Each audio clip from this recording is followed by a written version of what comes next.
الله الذي خلقكم من ضعف ثم جعل من بعد ضعف قوة ثم جعل من بعد قوة ضعفا وشيبة يخلق ما يشاء وهو العليم القدير.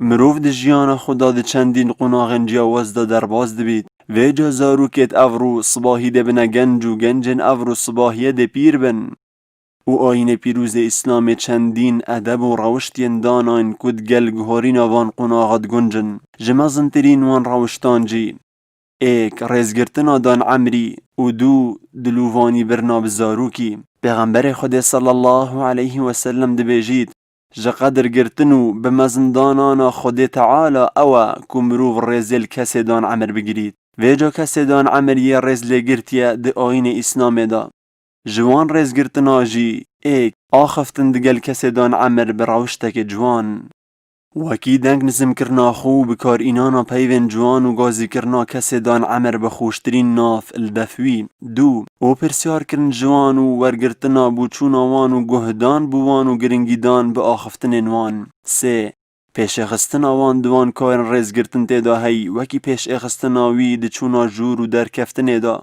و ده خوارن و خوارن دا و ده آخفتن دا و حتا ده ماهیه. چار الدیف گریانا پیتویات توی و نهیلانا گهشتنا نخوشه بوی به تایبت اگر یه نخوش بید و به تایبت اگر کسک نیزیک و کسوکار مروی بید. پنج گرنگی دام بسر دانی کرنو دلخوش کرناوی و پیشکش کرنا دیاریا بوی الدیف شانت خو و هندی که دلووانی برنبزارو کی بوه چانده پیغمبر خود صلی الله علیه و سلم جوانترین نمونه بومیا بحث کرین. ابو هريره خدیج راضی بید بیجید اقرأ کر حابسی دید پیغمبر خود صلی الله علیه و سلم ی حسن کر علی خدیج وان راضی بید ماچید کد گود براستی من 10,000 روکیت هین و من چه جوان نماچی کرینه. پیغمبری صلی الله علیه و سلم گود او کس دلووان نبید دلووانی جی پناه تبرن و دلووانی برنا بزارو کی ده بوان تشتابید. ایک دل پیو بون و رحم برنا بزارو کی به تایبتی اگر ایتیم بید. دو یارید گل کرن و نرم بون گل و کیف خوش کرناوی.